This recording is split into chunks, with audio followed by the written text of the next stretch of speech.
Agape love for customer service representatives is one of the most overlooked expressions of grace in modern life. In a world of automation, scripts, wait times, and rerouted calls, the voice on the other end of the line becomes easy to forget, easy to blame, easy to dehumanize. Yet behind every hold button, every apology, every "let me transfer you" is a person, often stressed, tired, and working hard to maintain composure in a job designed to absorb the frustration of others. It is easy to forget that the person on the phone is not the company. They did not design the policy. They are not the reason for the system failure. They are not the ones who canceled the flight, closed the account, misprinted the bill, or lost the package. They are the person placed in between, a wall of humanity meant to take the hits so that executives and algorithms don't have to. To love that person, to really love them, is to choose agape. Agape is not convenience. It is not based on how we feel about someone. It does not flow from satisfaction. It flows from conviction. It is the choice to love someone even when they have no power to repay us, even when we don't get what we want. Especially then, customer service representatives are often trained to be polite, calm, and detached. But underneath the professional tone, there is still a person. Maybe one who cried on break, or who worked a double shift, or who is holding down a job to support their kids, or their parents, or themselves through school. And every day, they are required to be the face of systems that people resent. They are required to smile while being yelled at. They are required to explain policies they didn't create. They are required to say, "I understand," to people who are furious, impatient, and sometimes cruel. To choose agape means seeing them not as obstacles, but as people. Not as pawns in a system, but as neighbors worthy of dignity. Even if they get it wrong.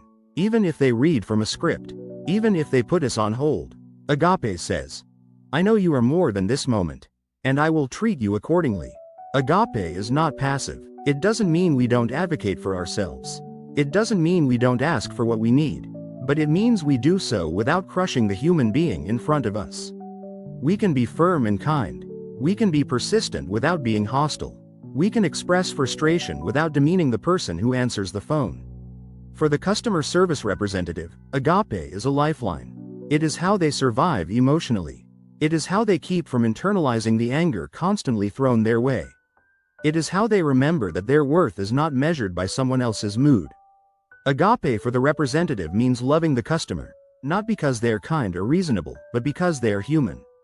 It means remembering that most people calling are not angry at them, but at the situation. It means absorbing the stress without becoming bitter. It means maintaining boundaries without becoming cold. Agape allows the representative to stay grounded in their humanity, even in the face of verbal attack. It gives them the strength to breathe, to respond with calm, to remind themselves, "This is not about me." Agape also allows the representative to take care of themselves, to ask for breaks, to end a call if it becomes abusive, to speak up if the system is broken. Agape is not masochism. It is not the erasure of self. It is the sanctification of service. There is something sacred in the voice that picks up on the third ring and says, "Thank you for calling." Something holy in the quiet persistence of trying to help someone who doesn't want to be helped, or who is already angry before the conversation begins. Agape love sees this work as real ministry, as invisible spiritual labor, as a chance to carry the weight of the world in small, daily acts of endurance. It is hard to see the person on the other side of the phone as our neighbor. But Jesus did not say, "Love your neighbor when you see them." He said, "Love your neighbor as yourself." He meant every neighbor, even the one reading from a script, even the one who keeps repeating the same phrase, even the one who can't help us. Because agape is not about results. It's about orientation. It is how we choose to show up. It is how we resist the temptation to reduce others to function or failure. Agape for customer service means we speak with the same tone we'd want to hear. It means we take a breath before snapping. It means we say thank you, even if we didn't get what we wanted. It means we ask for a supervisor, not to punish the rep, but because we know they're doing their best and need support. Agape on the phone is rare, but it's remembered. That one kind call in a day of hard ones. That one person who said, "I know this isn't your fault." That one customer who treated the representative like a person, that matters. That stays with them. For the customer service rep, agape may look like praying silently for the person yelling at them. or taking a breath before responding to the third insult, or staying centered, remembering their value doesn't change based on someone else's reaction. Agape is holy resistance to becoming hardened. It's how the representative keeps their soul from going numb. It's how they stay soft in a job that requires armor. Agape is also how we undo dehumanizing systems. It's not just personal, it's cultural. When more people choose Agape, they create an expectation that customer service work deserves dignity. They remind corporations that workers are not robots. They make it unacceptable to mistreat people who serve. Agape is not silence in the face of injustice. It is voice, tempered by compassion. It is advocacy without cruelty.